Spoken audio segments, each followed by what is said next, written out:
The Zone of Interest is hard to watch but impossible to forget. It's a horror show lived by people who willfully don't pay attention. At first glance, they seem like any family enjoying a picnic by a lake, mum and dad splashing around with the 5 kids and paddling back to their well-appointed house for dad's birthday dinner. But The Zone of Interest, a monumental cinematic achievement now in theaters, isn't about just folks. It's a horror show lived by people who willfully don't pay attention. Rudolf Höss, Christian Friedel, his wife Hedwig, Sandra Huller, and their children are fully indoctrinated Nazis. Höss was the real-life commandant of Auschwitz from 1940 to 1943, and his family lived just over the wall from the death camp, tuning out the barbed wire, the gunfire, the screams of Jewish prisoners, and the smell of smoke belching from the crematorium. Jonathan Glazer, the British writer and director of this profoundly unnerving film, shot on location in Poland, shows us nothing inside the camp, dramatizing instead what Hannah Arendt called the banality of evil to describe the deluded soldiers who blindly follow Hitler's orders. Glazer makes us squirm, opening his film on a dark screen and holding it there until the brilliant, nerve-scraping score by Mika Levi kicks in and fills us with dread for what's to come. Nazism took hold like a fever and it's happening again, said the Jewish Glazer, who is painfully aware of the current rise of anti-Semitism in the world.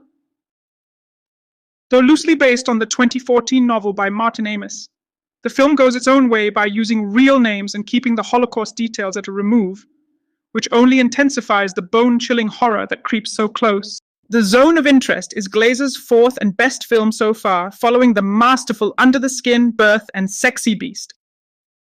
His artistry is apparent as the Höss family goes about its day. Disgust seeps in as the eldest son plays with a collection of teeth or Hedwig threatens a Jewish maid. Cross her and she'll have my husband spread your ashes across the fields. Huller, magnificent in Anatomy of a Fall, plays Hedwig without empathy but with a growing sense of shame. Watch how she shuts her bedroom door to try on a fur coat snatched from a Jewish prisoner or begs her husband to take her to a spa in Italy away from the genocide she pretends not to see. The total commitment of her performance doesn't just stun, it stings. Friedel also digs deep, finding the toxic core of Rudolf as he rises in the ranks by developing faster techniques for exterminating Jews. To this merchant of death in league with Nazi bureaucrats, humanity is the first casualty. The commandant's focus never wavers, but his body is a different story as the camera catches him vomiting alone on a stairwell. Glazer never lets up till he's There is no good German like the savior title character in Steven Spielberg's Schindler's List.